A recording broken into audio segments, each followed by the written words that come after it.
যুক্তরাষ্ট্র, যুক্তরাজ্য, ভারত, পাকিস্তান, ইউরোপীয় ইউনিয়ন, চীন, Japan, Germany, France, Korea, Iran, Malaysia, তুরস্ক, মালদ্বীপ, ব্রুনাই ও শ্রীলঙ্কা সহ মোট ৩০টি দেশের প্রতিনিধিগণ বাংলাদেশ জামাতে ইসলামীর উদ্যোগে আয়োজিত পলিসি সামিটে মঙ্গলবার ২০ জানুয়ারি সকালে রাজধানীর ঢাকা ইন্টারকন্টিনেন্টালে অংশগ্রহণ করেন।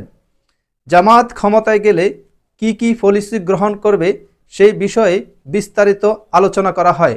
নারীদের নিয়ে কি কি পলিসি গ্রহণ করা হবে সেই বিষয়ে প্রাঞ্জল ভাষায় বক্তব্য উপস্থাপন করেন জামাতের বহুল আলোচিত নেত্রী মারদিয়া মমতাজ। মারদিয়া মমতাজের বক্তব্যটি আমরা শুনব। আমি একটু ভূমিকা দিব এবং নুরুন্নেসা আপা ইনশাআল্লাহ কথা বলবেন। এখানে প্রথম কথা হচ্ছে উত্তরাধিকার আইন থেকে শুরু করে আমরা এগুলোর ব্যাপারে একটা জায়গায় খুব স্ট্রংলি বলেছি, আপনারা দেখেছেন, আমরা অ্যাওয়ারনেস নিয়ে কাজ করব। কারণ laws are there, right, but the applications are not there. এই যে অর্ধেকটাও যে মেয়েদের পাওয়ার কথা, এই অর্ধেকটাই এখন পর্যন্ত এনশিওর করা যাচ্ছে না, রাইট।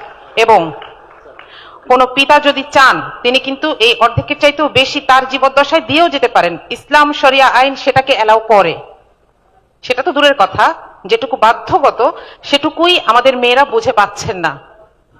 জামাত ইসলামী এটার জন্য যে পলিসির যে জায়গাটা রেখেছে সেটা হচ্ছে সোশ্যাল অ্যাওয়ারনেস থ্রু মসজিদ, থ্রু ওয়াজ মাহফিলস and everything, every aspects could be possible.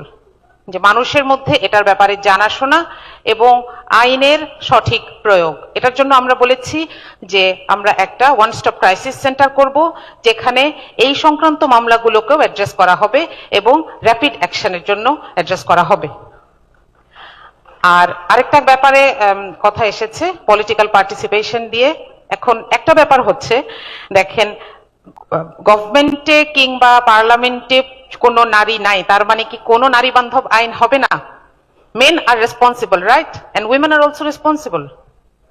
We are not against this participation, but we will be taking time, inshallah.